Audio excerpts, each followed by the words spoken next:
Yo, yo, yo, we are back with another episode of Wrestling with the Homies. I am the homie Qwan, and as always, I'm joined by my good friend Sylvan and my boy Jay Cooley. Now, a lot of people have been asking me, why a wrestling podcast? Black people don't watch wrestling, and I get it, guys. I get it. We all know the stigma of the wrestling fan, the nerdy, overweight guy who lives in his mom's basement, but that's not accurate. This ain't that, and that ain't this. Black people like wrestling too. I've been watching wrestling all my life.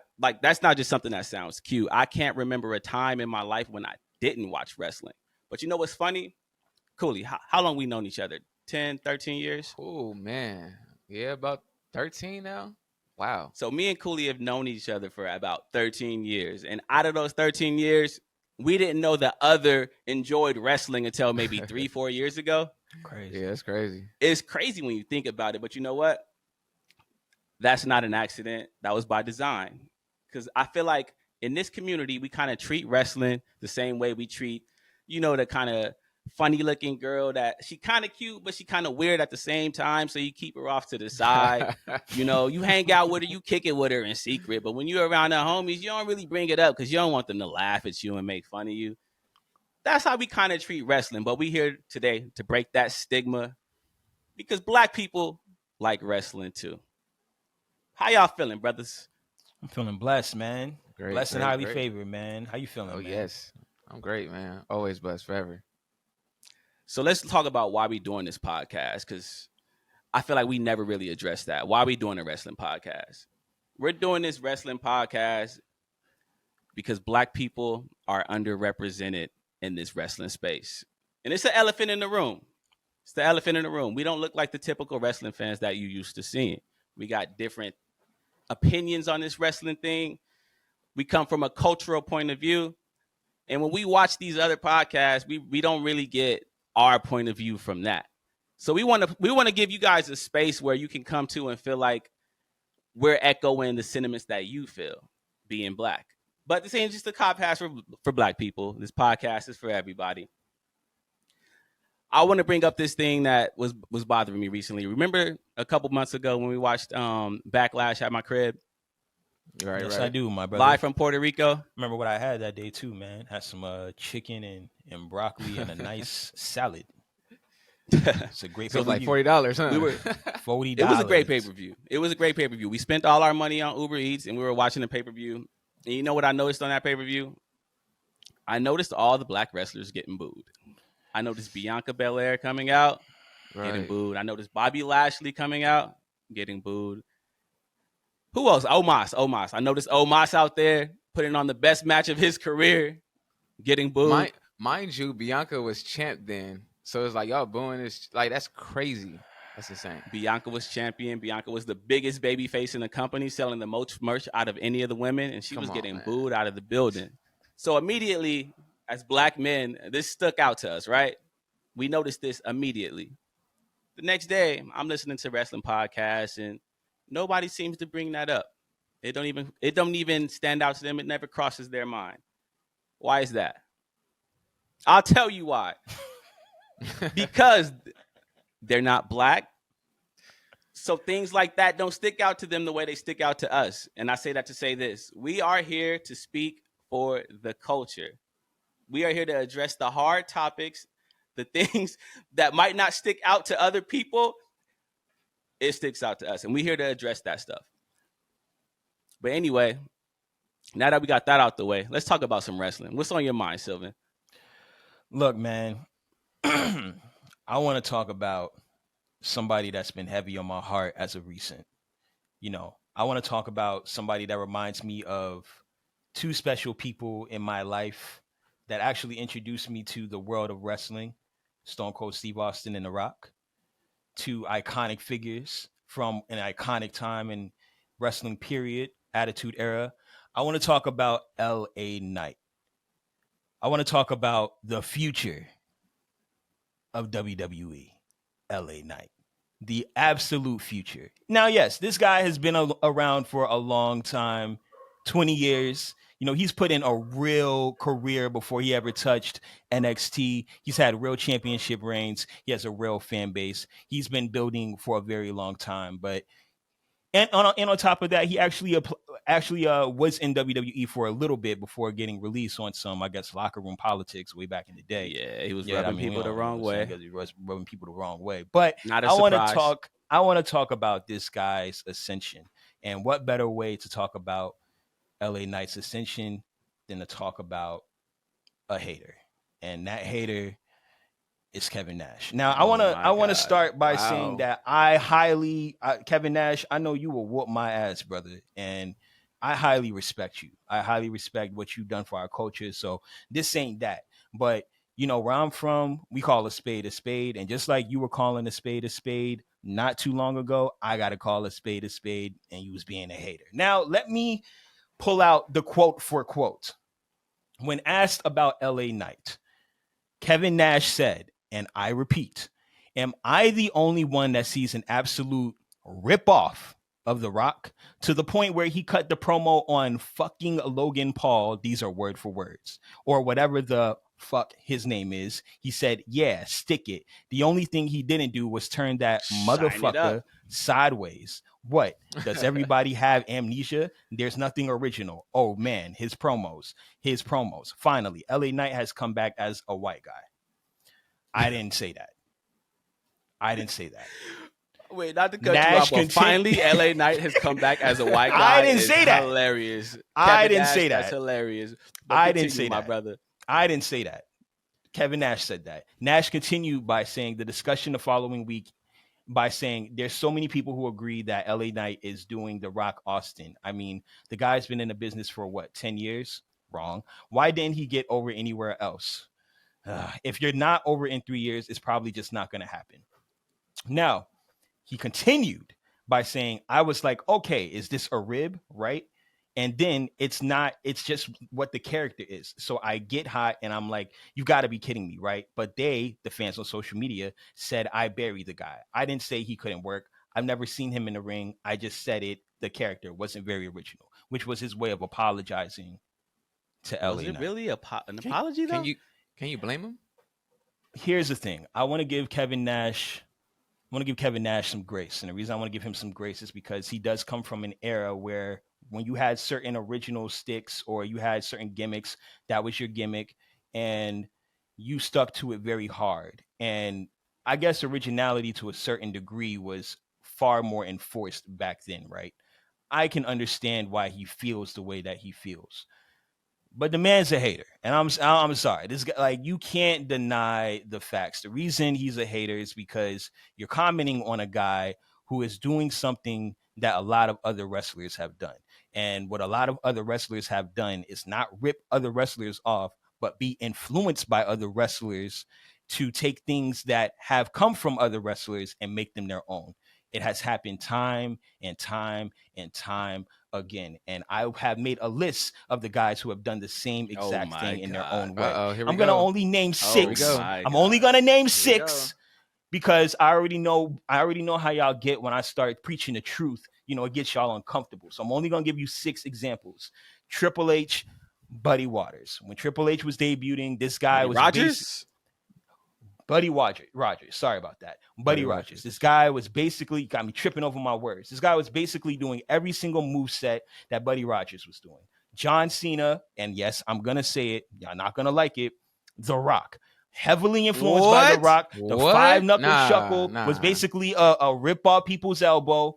Coming in, we know what time it was. Stone Cold, Brian Pillman. Need I forget? Big fact, Ric Flair, Billy Graham. And I'll take it a step further. The Rock. I'll take Hulk Hogan, Billy Graham. I'll take it even a step further than that. The Rock with 2 people, the Great Muta and Booker T. The Rock has quite literally taken things from Booker T. Catchphrases. The Great Muta had an entire move, the People's Elbow, that was emulated off of the Great Muta. And the Great Muta's elbow looks nothing like the Rock's elbow. I got 2 more people, and we can keep it pushing. Chris Jericho, Shawn Michaels. I mean, come on.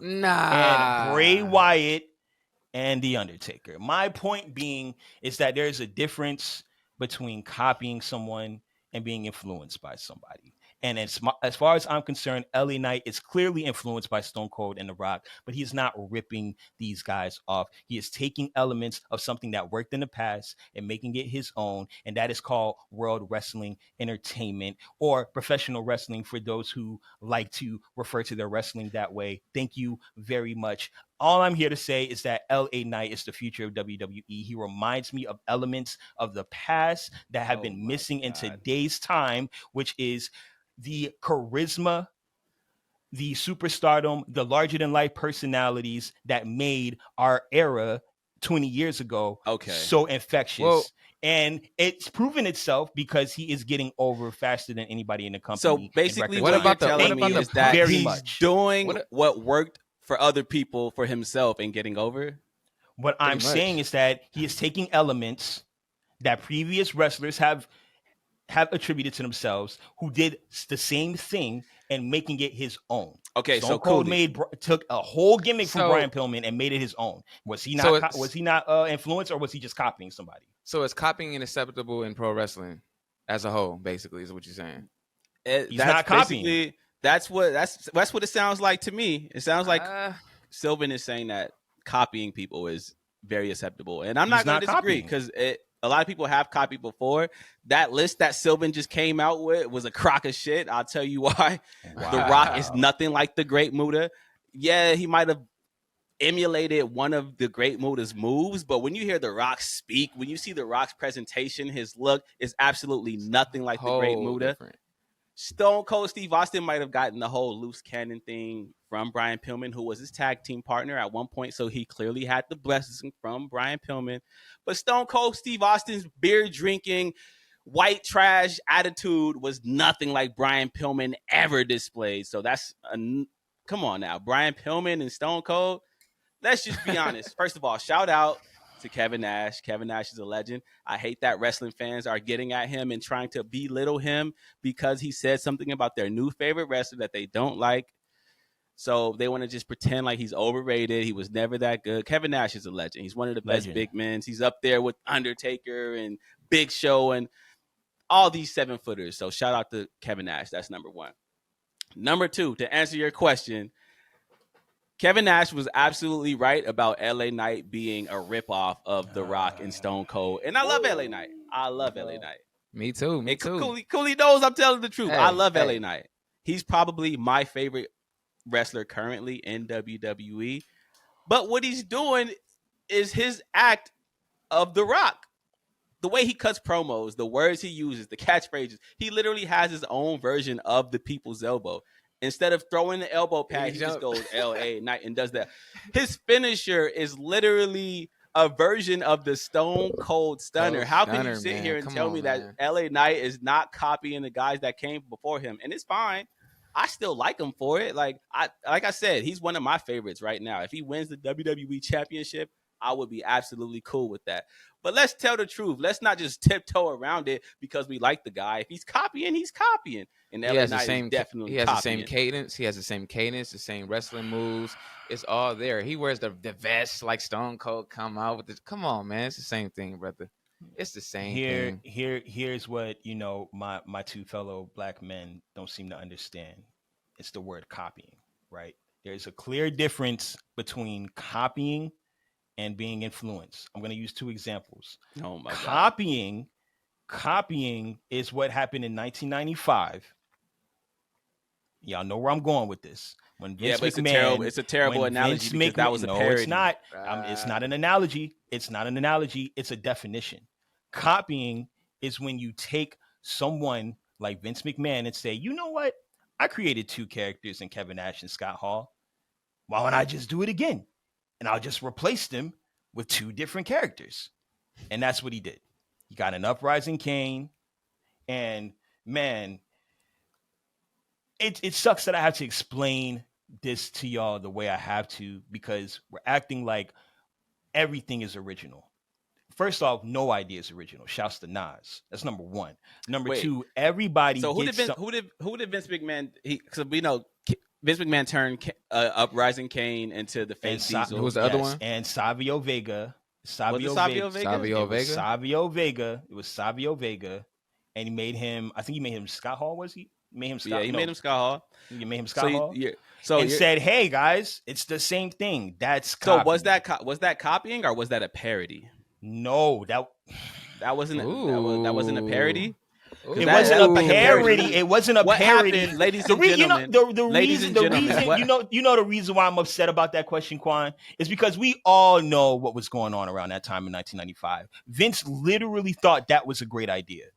He gave those guys runs. What happened? He said, was Kevin "You know Nash, what? We're just gonna act like this." You had your turn. You had your turn. Give me mine. I speak? You already spoke. What happened in this? Because Sylvan is telling revisionist history right now, ladies and gentlemen. What happened was Vince McMahon lost Scott Hall and Kevin Nash to WCW, where they went to form the NWO. So Vince McMahon, as revenge, started a parody of those two characters, the Diesel and Scott Hall, but he did it with other wrestlers. It was a parody. It was a shot at WCW and Kevin Nash and Scott Hall. It wasn't copying. It was. And not, I it was nothing like what LA Knight is doing. Not a shot. It was nothing like what LA Knight is doing. Go back. It was a legitimate. It was a legitimate effort to say, you know what? I'm just going to revise these characters with different wrestlers. That's copying. Influence happens all the time in wrestling. Dolph Ziggler is heavily influenced by Shawn Michaels. He comes out, does the dance, the show, you know what I'm saying? The show off, showstopper. He's not copying this guy, but he's clearly taking elements of something that worked in the past and making it his own. LA Knight is clearly influenced by The Rock and Stone Cold Steve Austin. I'm not taking that away from him. But to say that he's copying him is an insult to him, his talent, his own catchphrases, his own way of approaching wrestling, and his ability to get over in record time, and his ability. Let me get my rocks off. Let me get my rocks off. In-ring trash. And his own. Let me get my rocks off. And his own ability to get over quicker than both of a lot of y'all favorites. And that's just a stack. That's all I'm saying. Do not discredit this man from doing what every other wrestler has done. You know what this reminds me of? It reminds me of when Drake was out here getting slaughtered for not writing his own rhymes, when literally all of his favorites were literally doing the same thing, getting elements from other writers and hooks from other people and ideas from other people. But he was the one that gets slaughtered for it. When literally, this is what he's done. Literally, all of his favorites and peers have done it. So, question: if we're in a classroom, right, and I'm sitting next to you, I didn't study for the test, but you studied. You studied all night.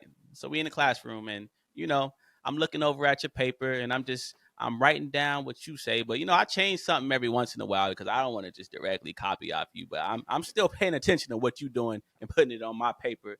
Am I just influenced by your test, or did I copy your test? Yes, Qwan, you get it now. You are influenced by the test. Now, if I was copying their test, if I was, you want me to explain it, or you want me to explain it because you guys clearly don't understand. It's okay. It's okay. You guys clearly don't understand. So I'll break it down for you. Now, if I was copying your test, I would be looking at your test and doing it word from word, bubble for bubble. There's a reason why when you're looking at someone else's test and cheating in class, people say, "Yo, don't copy it word for word, just change a few things so that it doesn't look like just change a couple of things." Is what you're That's not copying. That's influencing. I'm influenced by what you've done.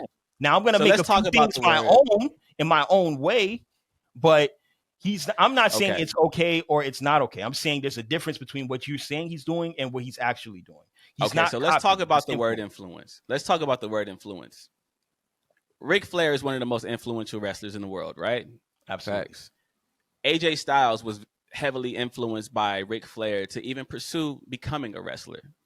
When I watch AJ Styles, the way he moves, the way he wrestles, the way he talks, the way he carries himself, the way he presents himself, it's absolutely nothing like Ric Flair. But Ric Flair is a big influence on him. That's what influence is. What LA Knight does is just a modern version of what The Rock did and a modern version of what Stone Cold did. And again, it's okay. I don't hold it against them because copying has been a part of wrestling for a very long time. You mentioned Bray Wyatt earlier. Bray Wyatt's first Wyatt family character was literally based on another wrestler named Waylon Mercy from the 90s. Everything from the Hawaiian shirts to the khaki pants, the weird cult energy. It was all Waylon Mercy. He even created a puppet based on Waylon Mercy. What was it? Mercy the Buzzard or whatever? That's based on Waylon Mercy because he's basically paying homage and showing you this is where I got inspiration for the character that I copied. So copying has been a part of wrestling. But let's not lie about it and pretend like the guy that we love right now, LA Knight, because we do love LA Knight. Let's not pretend that he's not doing what's very clear and copying. What LA Knight is right now, LA Knight is basically Ja Rule. And I'm explaining to you why LA Knight is Ja Rule. That's all right. You know what? We all know. Okay. We all know. Get your rocks off. Before you start, I want first off, no. Before we move forward, Qwan, I want you to say everything you need to say, my guy, because when I go off on you, it's gonna be monumental, my guy. Bro, get your rocks off. LA Knight is Ja Rule because when we watch Ja Rule, we know where Ja Rule is copying. We know Ja Rule wants to be Tupac. He wanted to be Tupac so bad, but we listen to his music, and it don't sound like Tupac music. All the melodies and the raspy voice, what would I be without you? Nothing about that says Tupac to me. But then you stand back and you really look at Ja Rule's image and you see the bald head, you see the Thug Life tattoo, and it's very clear that Ja Rule wanted to be Tupac. That's LA Knight. LA Knight clearly wants to be Stone Cold in The Rock. Now, he might have a couple things about him that are original to himself, some things that he's changed and modified to be unique to himself. But at the end of the day, that total package of LA Knight is 1,000% The Rock and Stone Cold Steve Austin. So yes, Kevin Nash was absolutely right about LA Knight being a Rock ripoff, but we still love him. We love him. We love LA Knight. Let me take this time to really break this shit down and from a hip hop perspective. You know what I'm saying? So like we can fully understand what's going on right now. Ja Rule took certain elements that he loved about Tupac and incorporated into his own space. He made it his own. That's what being influenced by anybody means. It doesn't, when you're copying someone, you're doing a carbon rip off of what somebody else has done word for word, bar for bar. You're doing the exact same thing. Ja Rule wasn't doing the exact same thing that Pac did. He took elements that Pac incorporated and made it his own, and he became Ja Rule for that. That's just bottom line. When we're talking about influence, everybody has been influenced to a certain degree by someone and taken certain elements of their wrestling technique and their wrestling style into what they have done as wrestlers. And in hip hop, that happens all the time. Nas, before he became Nas, was looked at as a ripoff of Rakim, right? But Nas was just heavily influenced by Rakim. And Illmatic is one of the best albums of all Nas time. will tell you himself that he was copying Cool G Rap word for word. And let me get my rocks off. I don't care what Nas said. I'm telling you what the people said about Nas. People were calling Nas a knockoff Rakim. I don't care what Nas said. I'm talking about what the people said. He's a knockoff Rakim. People were calling Jay-Z a knockoff Big Daddy Kane, a knockoff Cool G Rap. Because he was a knockoff Cool G Rap. Now, Jay-Z took elements of what those guys did and made it his own. Now, what we do as people, as a universal understanding of people, is we try to take things that we're not familiar with and make sense of it. So we automatically, let me get my rocks off, Qwan. I told you from the jump. Get them rocks off, Get my rocks off. As I was saying, I told you from the jump. As I was saying, when Jay-Z was coming out, he was compared to Big Daddy Kane, and he was compared to Cool G Rap because of the time in 1996, the mafioso rap, the whole era. Now, what we do as people is when we see new things, we try to categorize them and make a familiar reference to things that we are already familiar with. Oh, he's like a young this. It's not a Let new me thing. get my rocks off, Qwan. Okay, get your rocks off. Get my rocks off. I'm gonna hand you the rocks. I'm gonna hand you the rocks right now. You should have handed me my rocks when I told you. Get all the rocks off. You should have handed me my rocks when I told you. When I told you from the beginning that I'm gonna get my rocks off. So, like I was saying, what we do as human, Qwan, and I told you it was gonna be this way, dog. Like I was saying, at the end of the day, we as humans try to categorize and familiarize ourselves with things that we've seen in the past with new things that we are not familiar with. So of course I'm going to see people say, "Oh yeah, he looks like The Rock. Oh yeah, LA Knight looks like Stone Cold Steve Austin." There's a lot of familiarity in their similarities, and I completely get it. I'm not going to say that he's not influenced by this guy, but to say that he's copying these people is belligerent to me. For him to be copying them, he would have to be doing the exact same things that they're doing. He would have to be coming out with beer cans. He'd have to be saying what? He would have to be coming out and doing the people's elbow or doing are y'all, man, man, woo, 'cause I will turn up. I'm keeping it. But he has his own version. I'm keeping it like this. I'm keeping it like this. I can go right here. But I'm keeping it like this.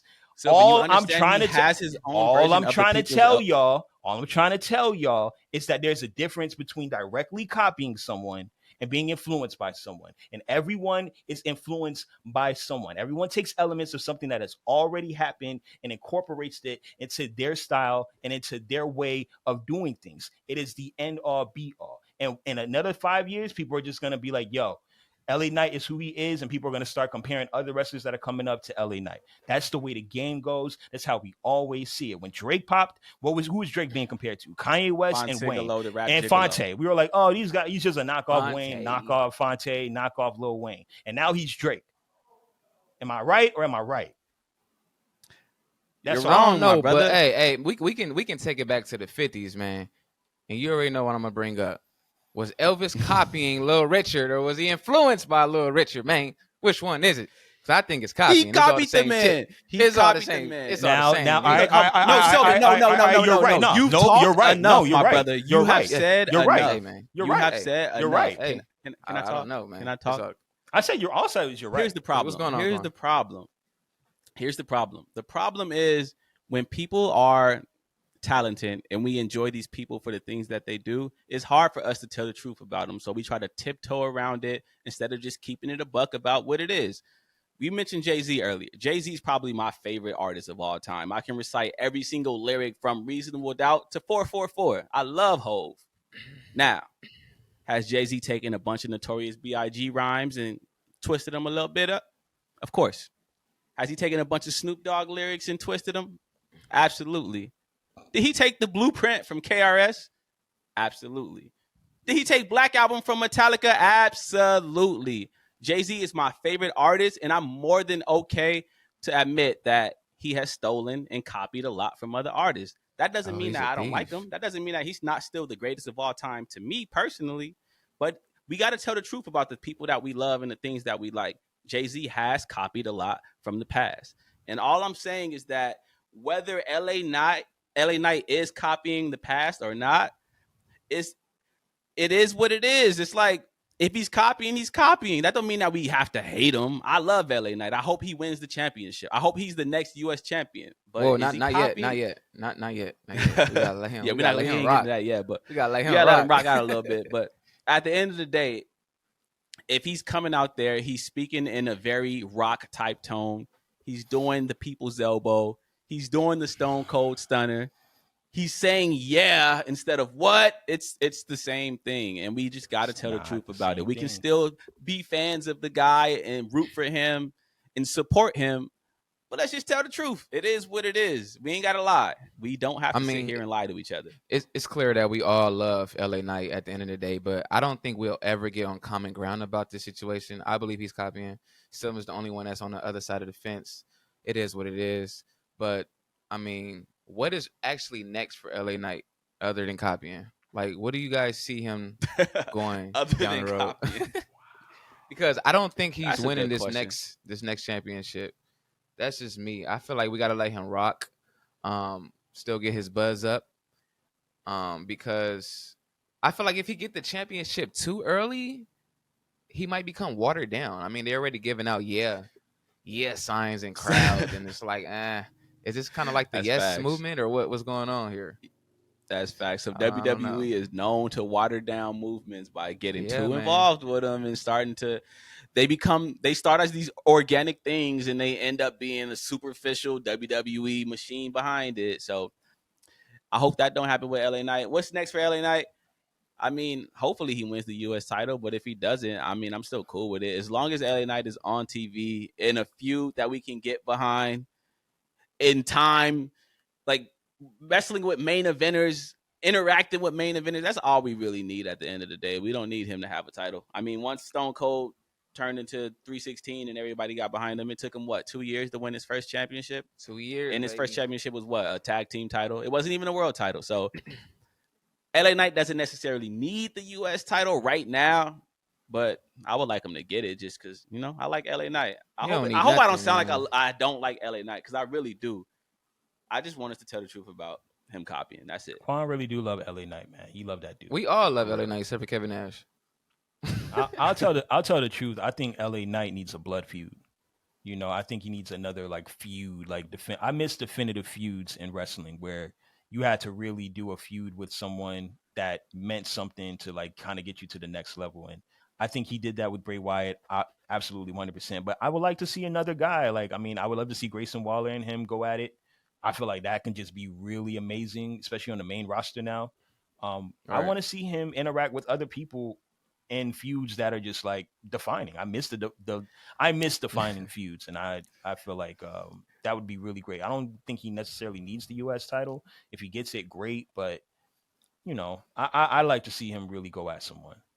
So Sylvan, I have to ask you a question, and I hate to do this because, like I said, I love LA Knight.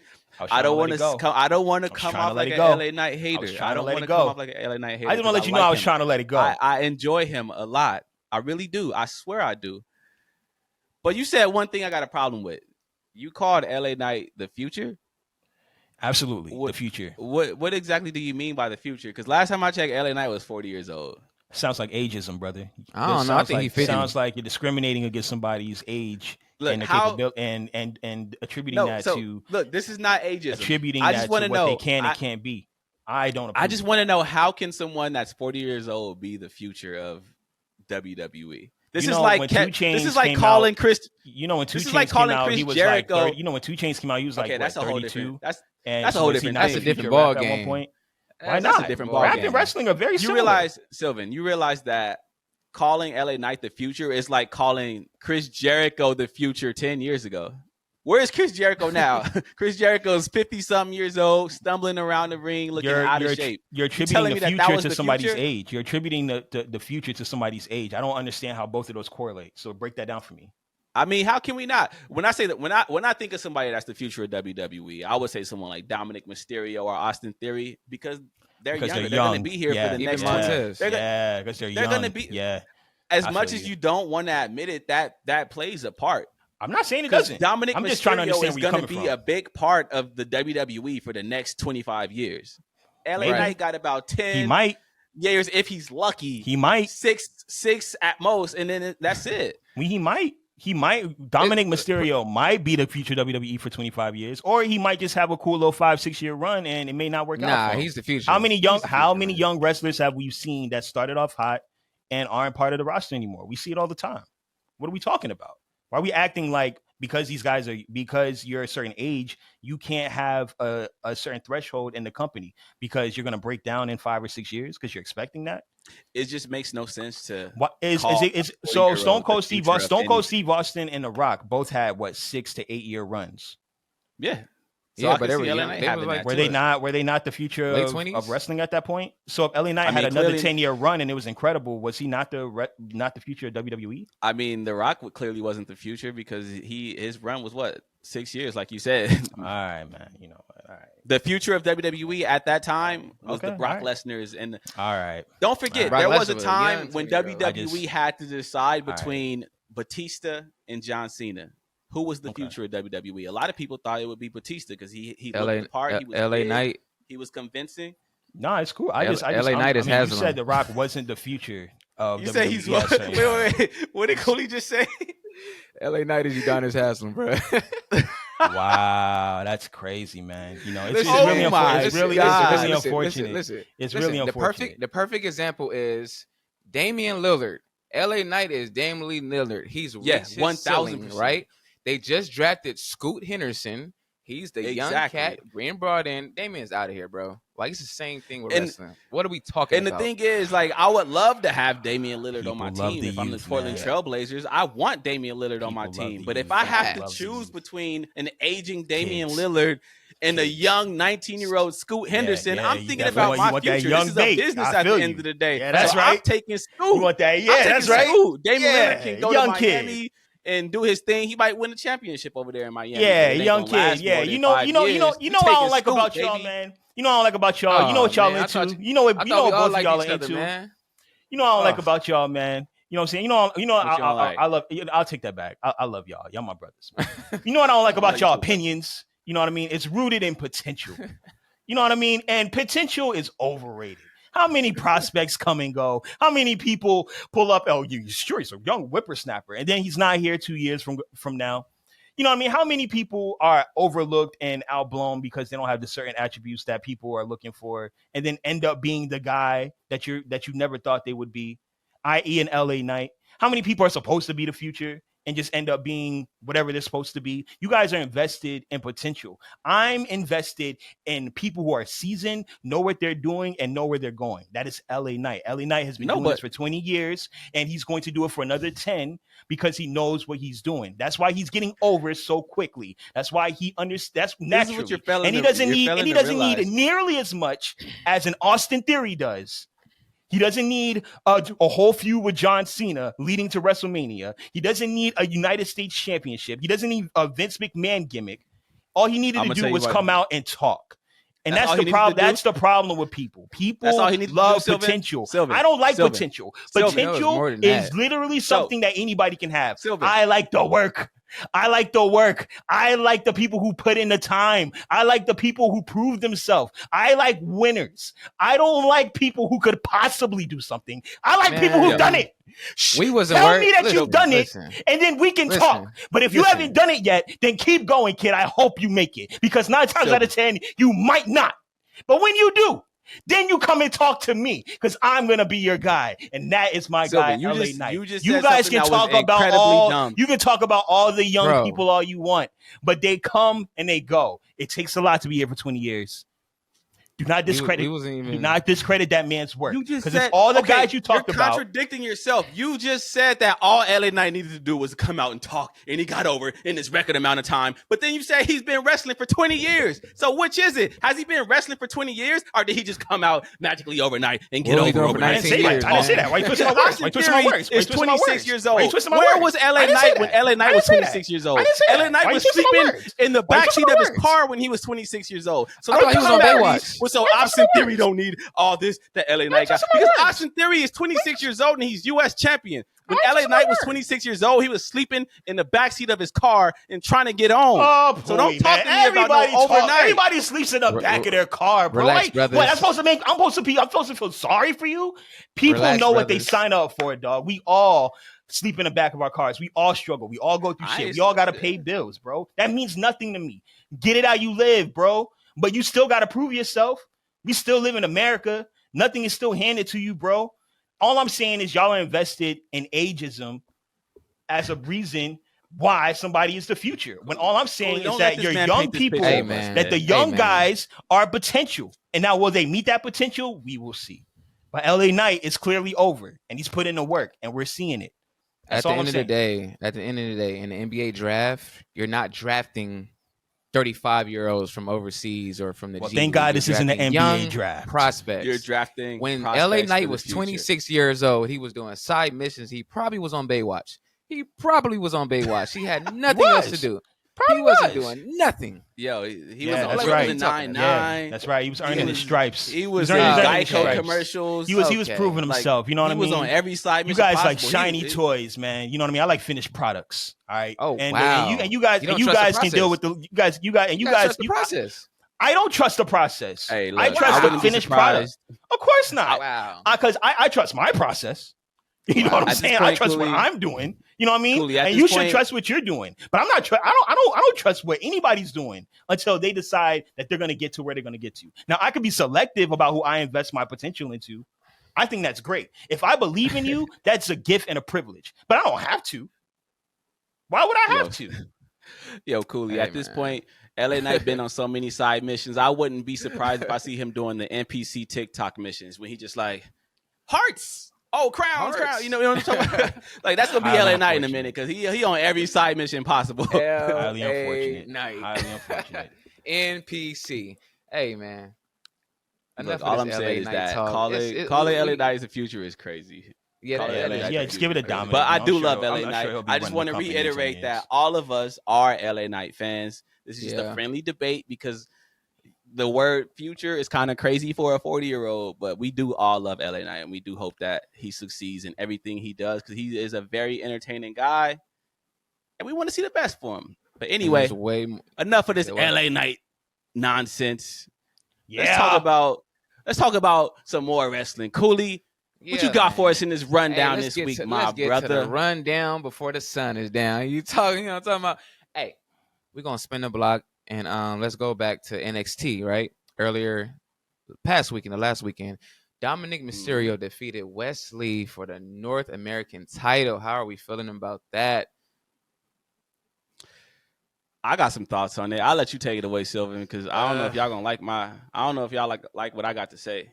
I mean, cool. You know, I'm not mad at it, but I'm also not like, I'm not like, oh wow, great for Dom. I think it's just kind of like a little bit of a cop out. I think he doesn't really need the NXT North American title. I think Dom is really, really over it, and I don't know. I don't feel like it's really necessary for him to have. But I mean, there has been a jump in viewership in NXT with the Judgment Day having a little bit more influence or more involvement in the product.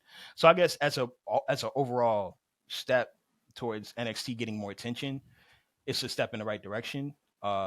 And I'm not just solely attributing that to the fact that he won the title, but I personally, I don't really feel any way about it. I don't think it's necessary, but I don't think it's necessarily like bad.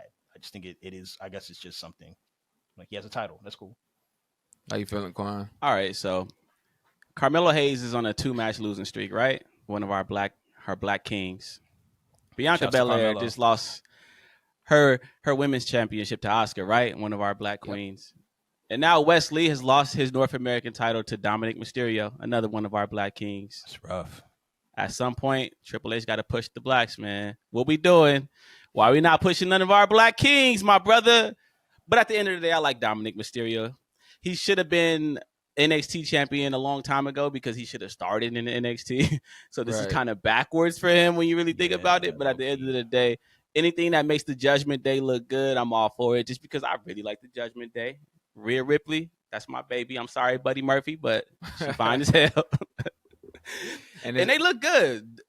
Damian Priest has the Money in the Bank briefcase. Rhea Ripley has the women's title. Now Dominic got gold. You know what that means? It's time for Finn to join the gang and get that world title for himself. Maybe Carmelo might pull up to the main roster. You know, hey, who knows? That could be a good. And speaking on Hunter pushing the blacks, Bobby Lashley.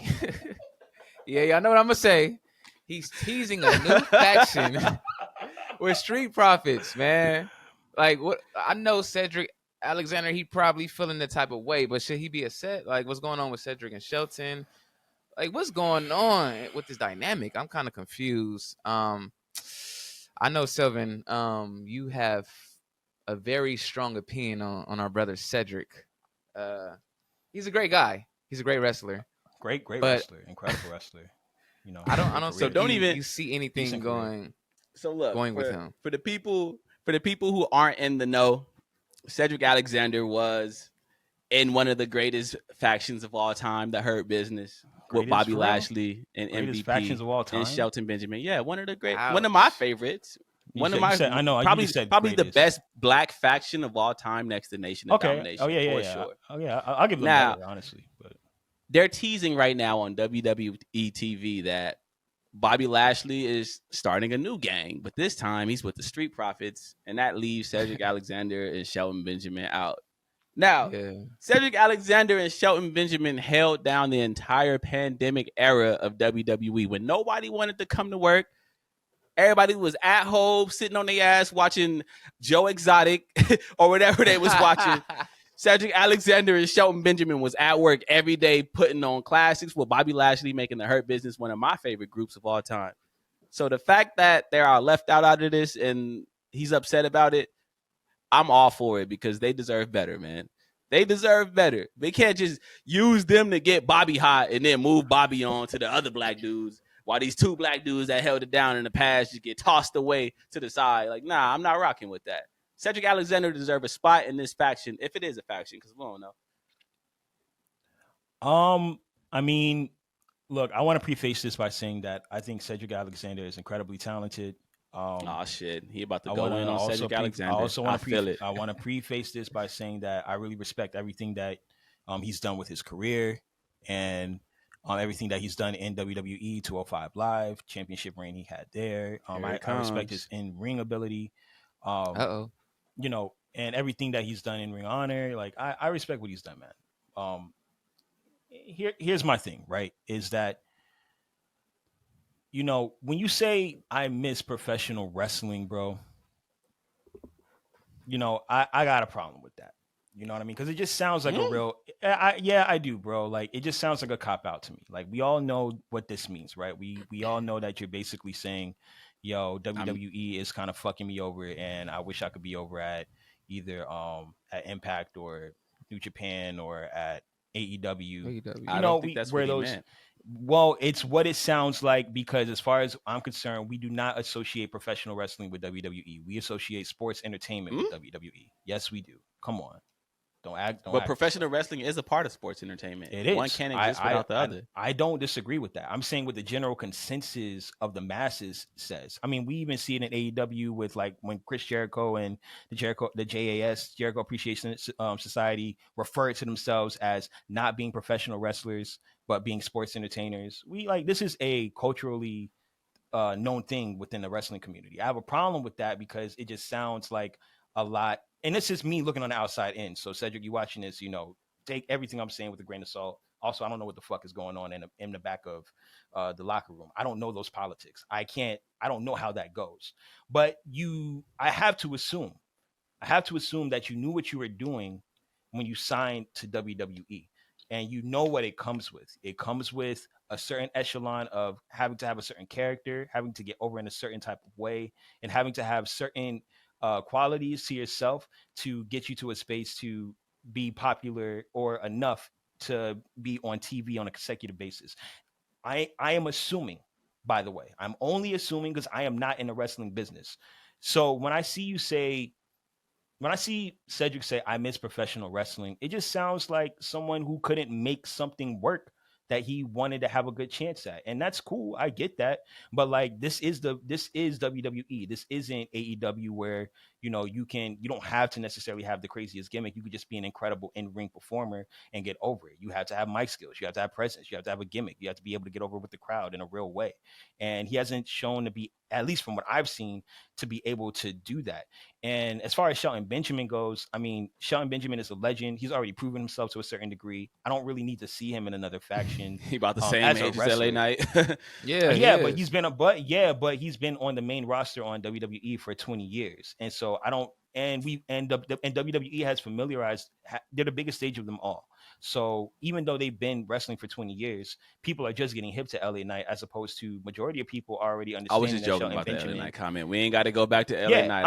I'm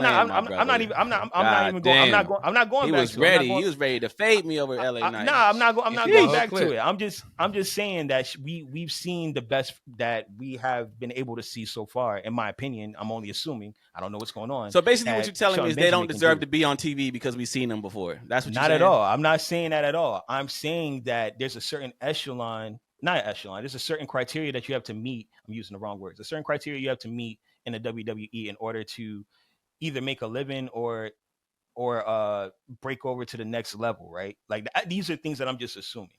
But I don't think that Cedric Alexander has done enough to show that he can break through beyond being a part of a faction that held down the pandemic. Now, when you're in part of a faction, you have to use that opportunity to really elevate yourself. And maybe he hasn't been given certain opportunities. Maybe he hasn't knocked on the door enough, or maybe he has knocked on the door enough and came with certain gimmicks and people are just ignoring him. I don't know what that looks like, but I can only assume that this guy just couldn't hack it in this company. And now he's taking a dig.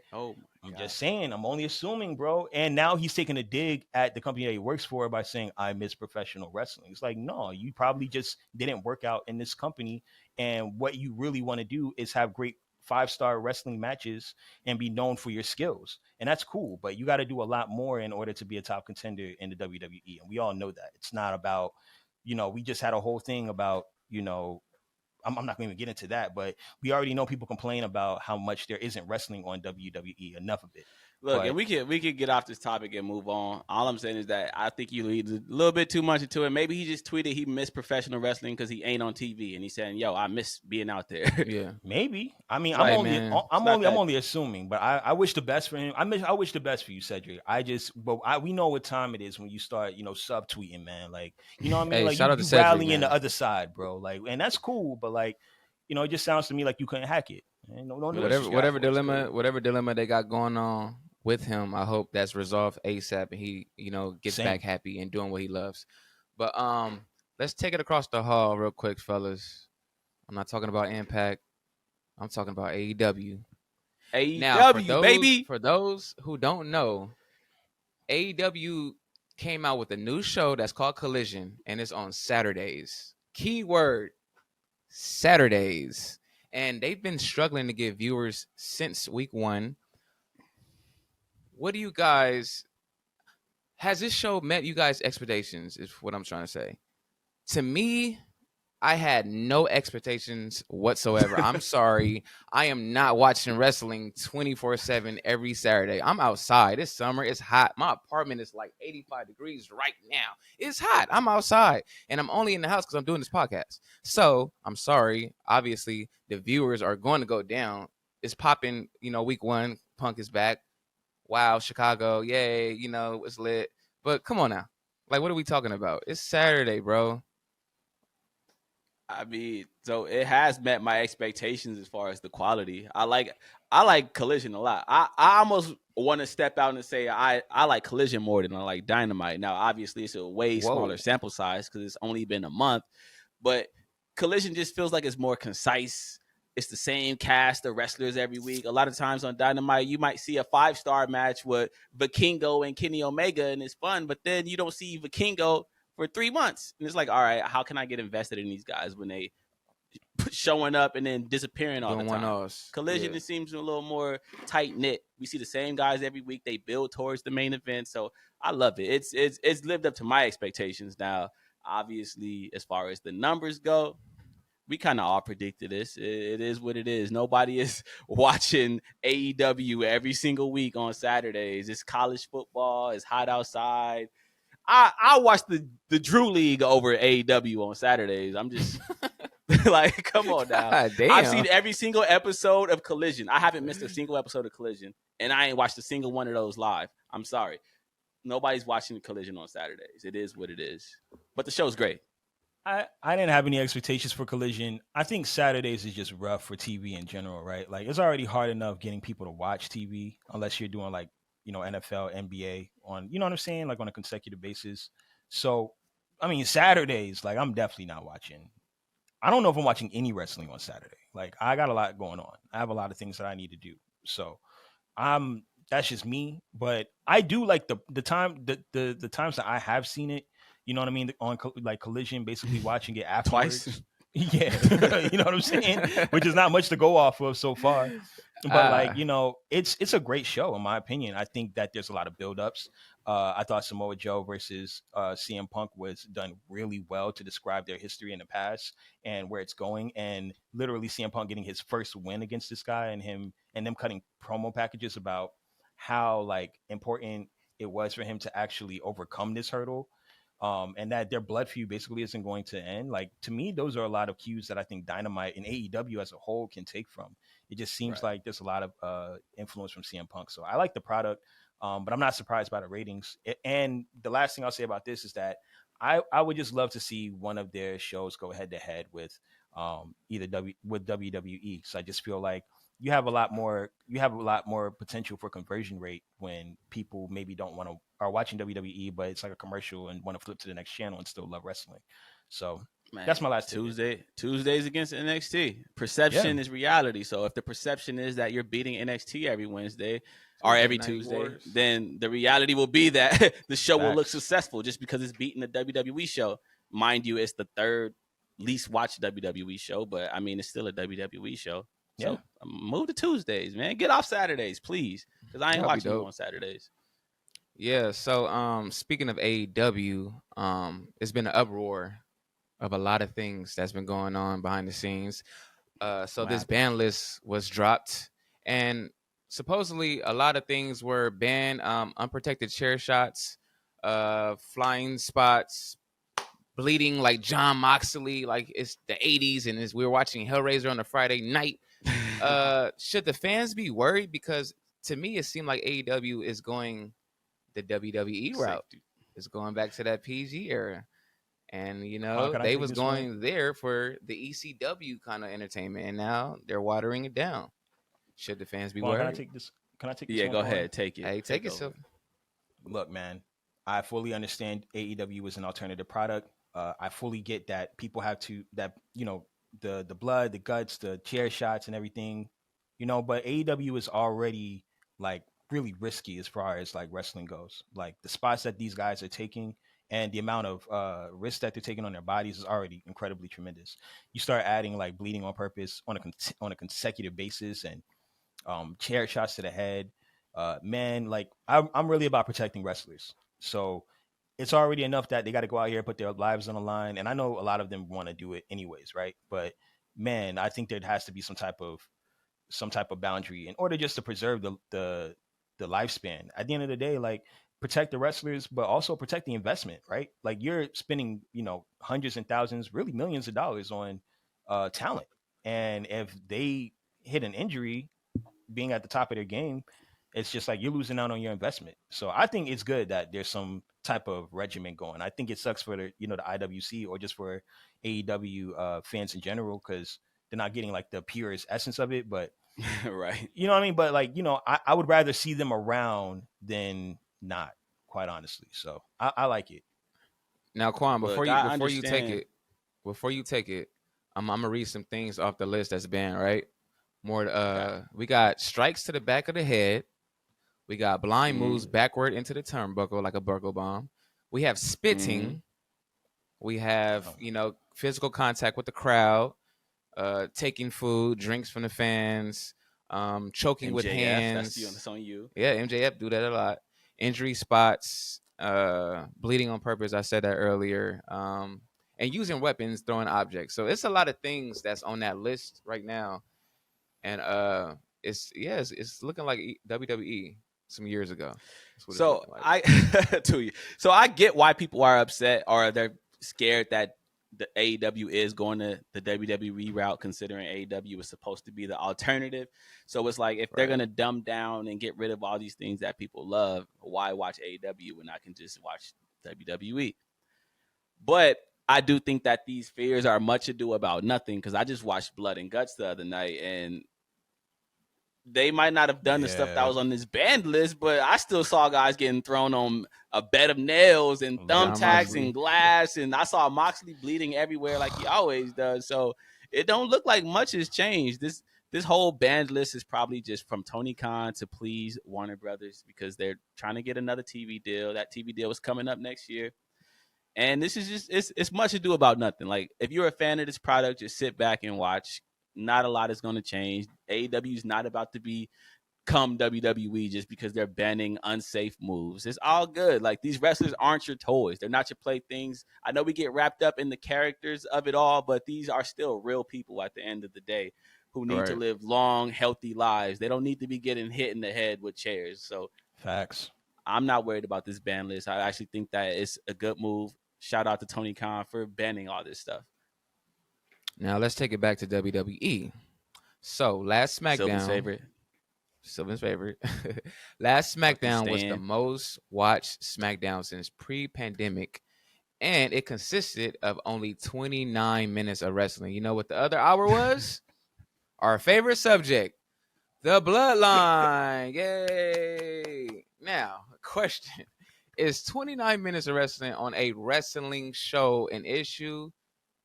I would say it is because I'm tuning in for wrestling. I'm not tuning in for a whole a movie. Like I don't have no popcorn or nothing. I need wrestling. That's the ideal of this show, right? I don't want to see. Side note: Bloodline cinema, lovely, lovely. But I It's want to. great. It's great. What are We we love talking it. about?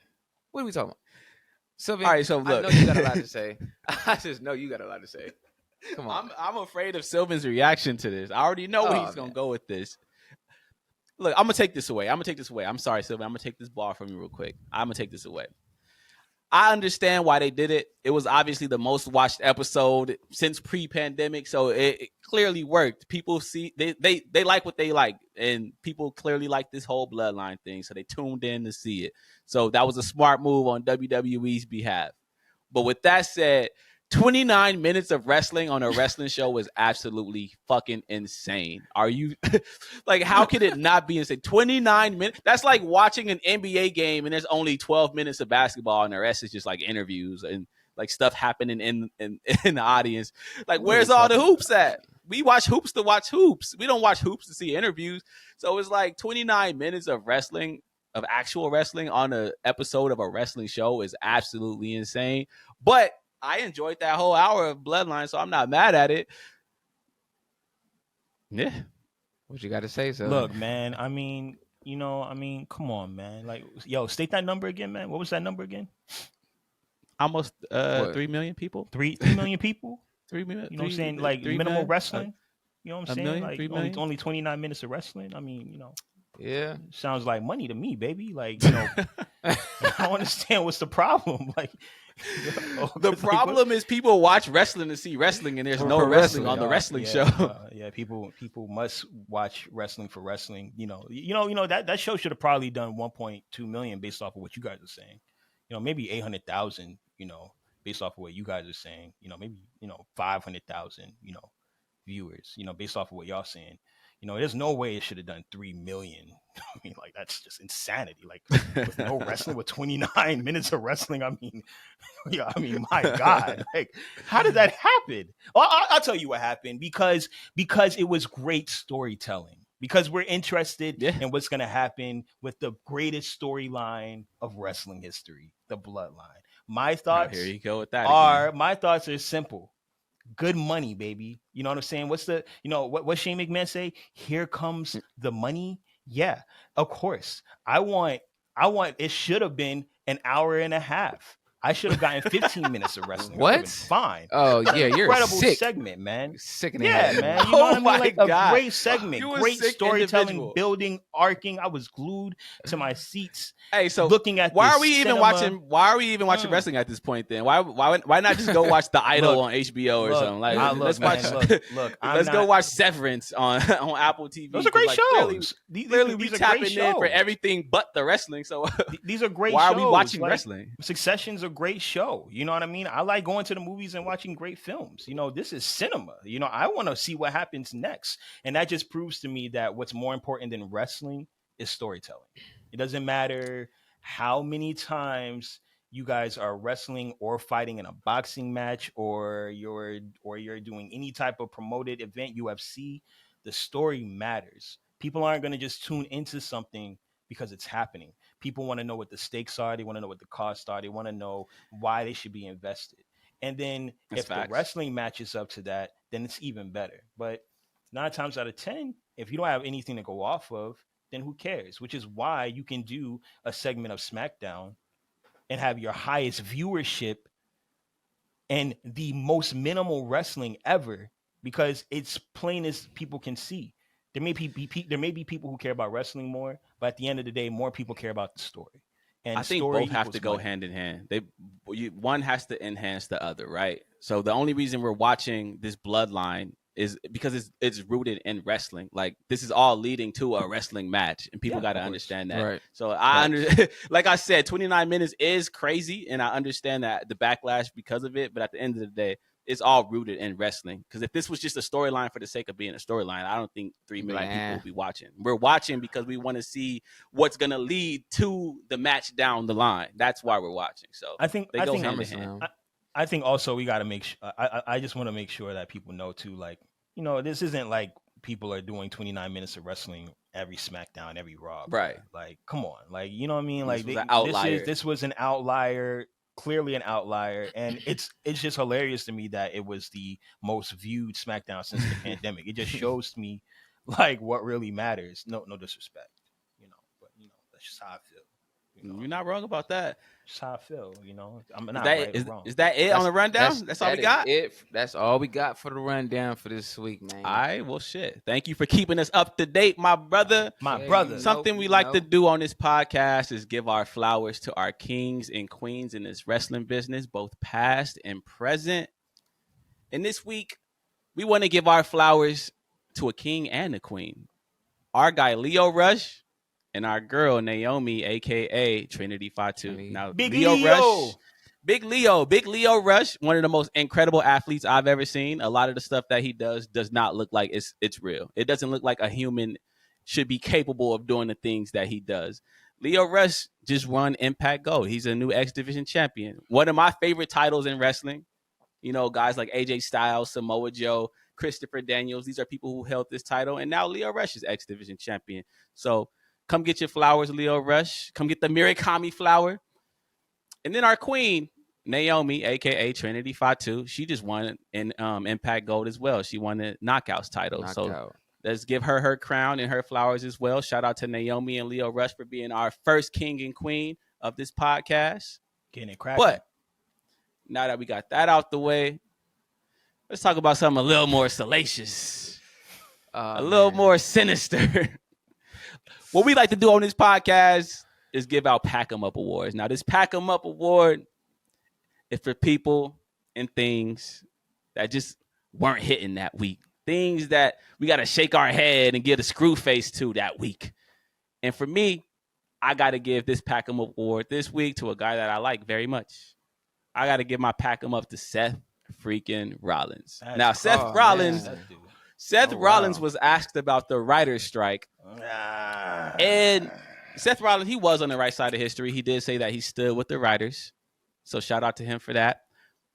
But he used this as an opportunity to shout out WWE. He said something along the lines of, it's good that we don't have a union over here because we can still work and people get to see us. So, make sure you tune in to WWE. Now, Seth Rollins, my brother, all you had to do is just end that statement after the first half of it. All you had to do is say, I stand with the writers, and that's it. You can walk away, go do your all the little song that you do. Go do that. You ain't have to plug WWE on some, I don't want to say it because it's I don't want to use too much curse words on this podcast, but that was some hoe shit, Seth Rollins. Come on, man. You ain't got to shout out WWE when you say that you stand with the writers. Read the room, my brother. Read the room. Seth Rollins, read the room. So for this today, I got to give you the Pack 'em Up award, Seth. Thanks, Seth. Who you got, Sylvan? Who you packing up? Man, I was stuck between two Pack 'em Ups, man. But I'm gonna have to pack up Kevin Nash, man. My God! Look, man. This man really what if he really didn't know, man? Come on, guys. Despite the fact if he was right or wrong, you're still being a hater, bro. You know what I mean? We know the tonality that you're coming with. You really being a hater. You got an opinion, and that's cool. You can state your opinion, but the way you were saying it made you a hater, bro. And we and real can recognize real. I'm from Miami, man. And, you got to show somebody, even if you see somebody that you like or you think they doing something, if you don't say nothing at all, you still a hater because you ain't give that man that props. And you ain't give him his props, man. You decided to shit on that dude. You could have said whatever you wanted to say about him and said it in a cordial manner, but nah, you wanted to, shit on him and then give a backhanded apology by saying they didn't even know who he was. Kevin Nash. A lot of people don't know who you are, but you're still a legend. Oh, that's cap. That's facts. That man was Master Shredder on the second Ninja Turtle. The answer is you're brother. wilding. A lot of people don't know who you are, Kevin Nash. But a legend. We love you and we appreciate you and we respect you so much, man. But you was hating. You was hating. And we all capable of hate. I've been hating for a long time. I got to check. You've been hating this whole podcast. Exactly. You know what I'm saying? And if somebody calls me a hater after this podcast, you know what? I'll look at them and be like, you know what? You was right, man. Maybe I was hating too hard. You know what I mean? I'll take a little bit of that back. But you know, man, you was hating, bro, and we don't need that, man. Stand in solidarity. You know what I'm saying? That's all I gotta say. Hey, shout out Cooley, who Kevin, you man. packing up, man? Hey, I'm a man, white listen. man. That's crazy. You know who I'm packing up. You know who I'm packing up, and he gonna get a lot of pack-ups probably. John Moxley, man, come on. What is we talking about? Come on. This man keeps bleeding on like I don't want to keep seeing blood, bro. I feel depressed watching it. Like 1976, there was a movie that came out called Carrie. That's what it looked like every episode, bro. I'm tired of it. Pack them up, we put them in a box, and we ship them out of here. I'm done. Look, I love John Moxley, but please stop bleeding so much, man. God damn. Man, bloodshed for real. Rest in peace, bloodshed, but man, for real. Hey, but did y'all see Seth Rollins' comments about Dave Meltzer 5-star matches? Yo, Nah. He said it was overrated. He said that it was silly, like the whole 5-star ratings thing is silly. I got a lot to say about. Yeah, like I got a lot to say about that 5-star, but we're not gonna get out of this episode. Y'all gonna have to tune into the next episode for that. We out of here, baby. Make sure y'all follow us on everything. Follow us on Twitter, Instagram, MySpace, Black Planet, Black People Meet, LinkedIn, anything that exists, we own it. So go follow us. We out of here. Peace. Justin TV.